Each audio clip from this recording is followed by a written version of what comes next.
स्वागत है आपका हमारी एक और नई वीडियो में। और ये है एक सीरीज दुनिया के वर्ल्ड्स ऑफ वंडर्स के बारे में, जो सिर्फ 7 या 8 तक सीमित नहीं है, जहाँ पहले भी कई सारे वर्ल्ड्स ऑफ वंडर रह चुके हैं। पर हम करने जा रहे हैं इस सीरीज की शुरुआत अपने इंडिया के ताजमहल से। तो जैसे कि आप जानते हैं कि शाहजहां ने बनवाया था ताजमहल अपनी बेगम या यूं कहे कि अपनी वाइफ मुमताज महल के लिए, जिनकी डेथ सन 1631 में हुई थी अपने 14वें बच्चे को जन्म देते हुए, जिसके 1 साल बाद से शुरुआत हुई ताजमहल के बनने की, जो माना जाता है मुमताज महल का आखिरी ठिकाना, जहां वो अपने आखिरी पल शांति से बिता सकती है। इसे बनाने के लिए अलग अलग प्रकार के संगमरमर का इस्तेमाल हुआ था, जो दुनिया के कई कोनों से मंगाए गए थे, और जिसकी दाद देने रोजाना करोड़ों लोग दुनिया भर से इस खूबसूरत इस्लामिक गुम्बद को देखने के लिए भारत के उत्तर में स्थित आगरा में आते हैं, जो कि आप जानते ही होंगे कि कहाँ है। तो चलिए जानते हैं कुछ इंटरेस्टिंग फैक्ट्स ताजमहल के बारे में। नंबर 1, मुमताज महल जिनकी याद में बनाया गया, वो शाहजहां की तीसरी बीवी थी, जिनका असली नाम था अर्जुमंद बानो बेगम। लेकिन शादी के बाद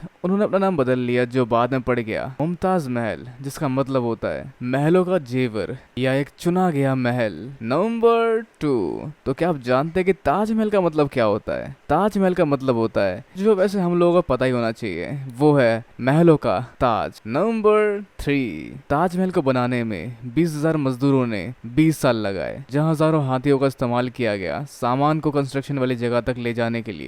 नंबर 4, तो ताजमहल सिर्फ एक महल नहीं, यहाँ पर एक मकबरा है, एक मस्जिद है और सुंदर से तालाब है, और साथ में इसकी खूबसूरती में 4 चांद लगाने के लिए यहाँ एक बड़ा सा गार्डन भी है। नंबर 5, ताजमहल लगभग 561 फीट लंबा है, जो होता है लगभग 171 मीटर। नंबर 6, ताजमहल को बनाने में इस्तेमाल किया गया मेन मटेरियल है व्हाइट मार्बल। और यही नहीं, ये मार्बल और साथ में अन्य कई सारे मार्बल जो कि देखने में सेम लगते होंगे, लेकिन इन सबको अलग अलग देशों से मंगाया गया है। नंबर 7, ताजमहल के बीच में एक बड़ा सा गुम्बद है, जिसकी चारों ओर 4 छोटे छोटे गुम्बद है, और बीच में मौजूद इस गुम्बद की लंबाई है 115 फीट, यानी कि करीब 35 मीटर। नंबर 8, क्या आप जानते हैं कि ताजमहल का रंग अलग अलग समय में अलग अलग होता है, जो उस समय उस पर पड़ रही रोशनी पे डिपेंड करता है। जैसे कि रात के समय चांद की रोशनी में वो अलग दिखाई देता है, दिन में उसके ऊपर पड़ रही धूप की रोशनी की तुलना में।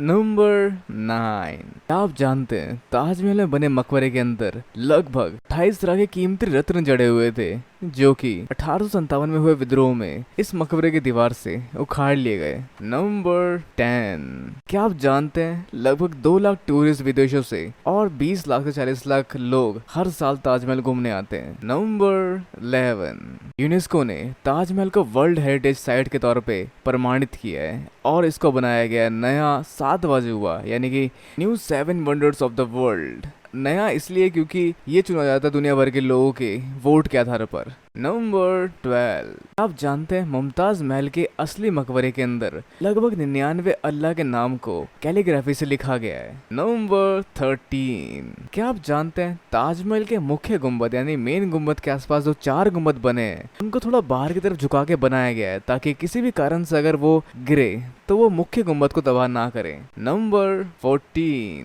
क्या आप जानते हैं ताजमहल को बनाने में लगभग 3.5 करोड़ यानी कि 3.5 करोड़ रुपीस लगे थे, जो सन 1632 में काफी बड़ी रकम थी, खासकर एक मकबरे को बनाने के लिए। नंबर 15, क्या आप जानते हैं कि ताजमहल बनाने के बाद उसमें काम कर रहे वर्कर्स के हाथ नहीं काटे गए थे, मतलब उन मजदूरों के हाथ नहीं काटे गए थे, जो एक अफवाह है, जहां कहा यह जाता है कि वो लोग दोबारा ऐसा कोई मॉन्यूमेंट ना बना पाए जिसके लिए उनके हाथ काट दिए गए थे, लेकिन इसको प्रूव करने के लिए आज तक कोई तथ्य सामने नहीं आया। नंबर 16, अब भले ही ताजमहल को मुमताज महल की कब्र कहा जाए या मकबरा, लेकिन क्या आप जानते हैं मुमताज महल के ठीक बगल में शाहजहां भी इस खूबसूरत गुम्बद के नीचे हमेशा के लिए आराम फरमा रहे हैं। तो ये थे ताजमहल को लेकर कुछ फैक्ट्स और ताजमहल के बारे में कुछ जानकारी। तो वैसे आप क्या सोचते हैं ताजमहल के बारे में, और क्या आपने ताजमहल विजिट किया है? अगर हाँ, तो नीचे कमेंट बॉक्स में बताना बिल्कुल ना भूले, और अपने विचार में नीचे कमेंट बॉक्स में लिखना बिल्कुल ना भूले, और इस वीडियो को लाइक, शेयर और चैनल को सब्सक्राइब करना भी